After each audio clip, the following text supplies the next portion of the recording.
She is a New York Times and USA Today best-selling author.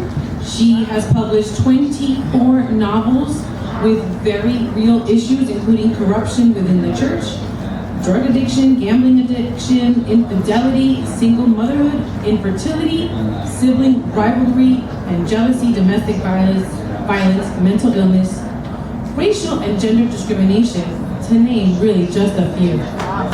Kimberla was the recipient of the 2013 AAMBC Award for Female Author of the Year. She resides in Illinois with her husband, Will. We heard all about Will last night, so a round of applause for him, too. It's wonderful to be here in Florida, and I feel the same as Shelley and Beatrice, and coming from Illinois, all of us come from a very, very cold climate, so I don't think any of us are looking forward to our trips home. We don't have a choice, but we are enjoying this warm weather. But thank you so much for taking time to come out to be here. My career started a little differently than some of my author friends that I speak to, but it's not uncommon for a lot of authors. But writing was not a lifelong dream of mine. And as a matter of fact, it was not until I was 30 years old that I even sat down and started writing the first book. And my degree is in business administration. I've worked at a number of different companies. I worked for the state of Illinois. My job that I held while I was writing the first book in the evenings, I worked as a financial analyst for city government. So had nothing to do with writing or creative writing, and had heard from my elementary school teachers, junior high, high school, all the way through college, that I had a gift for writing and for storytelling, and that maybe I should take it a little more seriously and I should pursue it, but I never paid a whole lot of attention to that. And I think it was because by the time I was in high school and I had heard it enough, I started researching the salaries of writers, and I thought, well, I'm definitely not going to be one of those. That's just not going to happen. And I was sharing last night how, as a child, if you had asked me what I wanted to be, there would have been a week I would have said, I'm going to be an attorney, and the next week it would have been a gynecologist. But I just knew that I was going to do well, career-wise.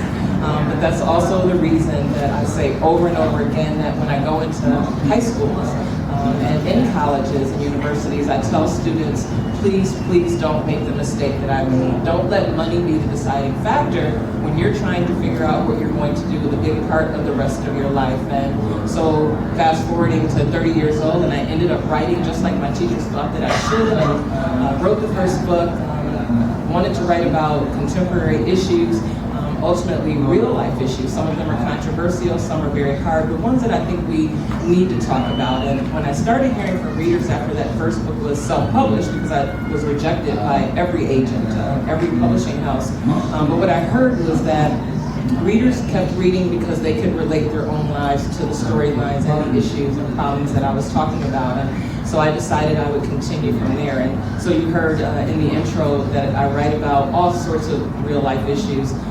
Corruption in the church. Half of my books are about a pastor. Not the pastor that you want in your church on Sunday morning, but he is that pastor who is consumed with money and power and women. And so I don't write that to ridicule the church. I write it because of the love and the respect and the honor that I have had for God my entire life. That's how I was raised. I was taught to do that. The trust and the faith that I have.